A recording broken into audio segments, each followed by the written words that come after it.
the aerosol optical depth is very, very large relative to most of the time you see. So you can sort of wonder about.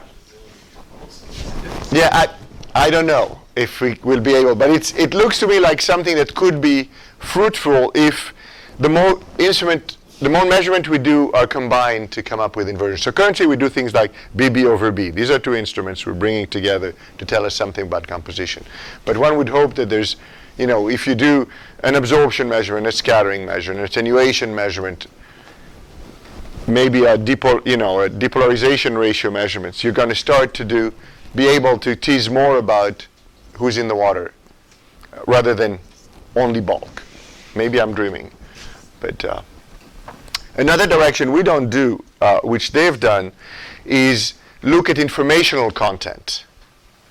So one of the in atmospheric science, they've done a lot is studies, theoretical studies, where what you look at is how much information can I tease from a set of measurement? How much of it is redundant? If I have absorption in 1,000 wavelength, how much more information am I adding to having 100, to having 10, to having 1? It's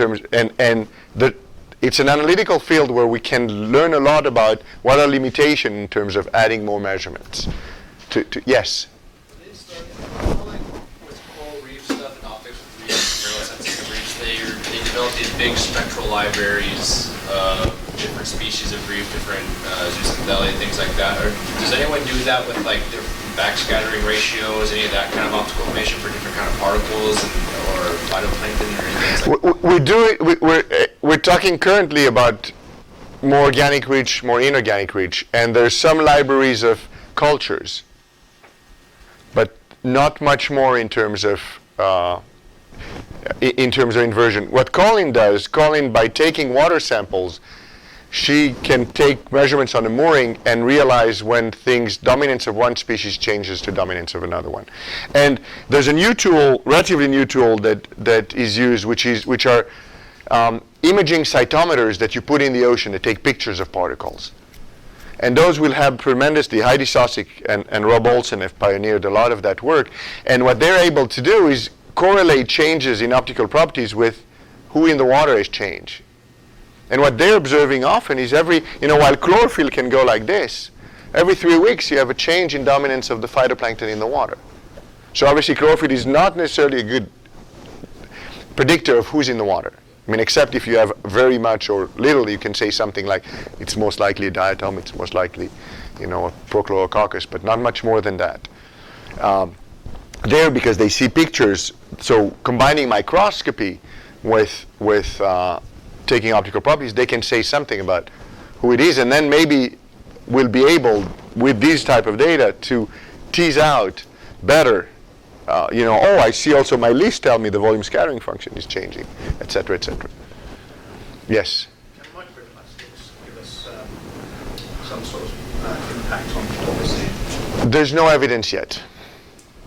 We don't have the concentration of Yeah, it's just too low to obviously microplastics scatter. And if you see them by eye, they have an effect, but the concentration so far in the ocean are not sufficient to see them. Again, except when you go to a patch and it's just in convergence area, you see floating plastics.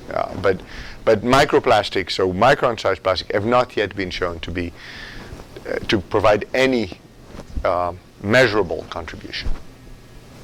We hope it's going to continue that way.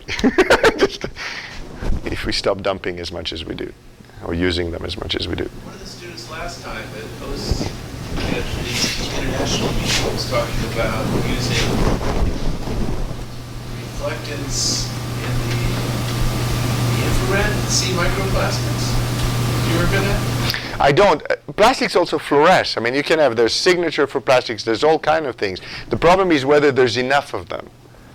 So, and people have been trying, for a while I know several people who tried to look for the Pacific patch in remote sensing data, so far without, and that's a concentrated, this is something you see from boat, you see all these pictures on the web. And yeah, I know him. He was a student in the previous class. Yeah. So he had a poster at the shop about Yeah. corrosion color. Yeah, so people want to see it. It'd be, it will obviously make a lot of noise if you do see. And you can, in the lab, run microplastic through these instruments and generate both reflectance spectra and absorption and scattering spectra. The question is, are you likely to see them in the water? And so far, there's no evidence that you can. Any other questions? So I didn't do any demo. I should have, but. If anyone wants to look at those imaging flow satellite pictures. Yeah. So there, she posts them on the web, and you can see the changes in time. It's stunning. It's pretty neat, and it's like the summer diatoms right now, so it's pretty nice. Ben works in Heidi Sussex lab.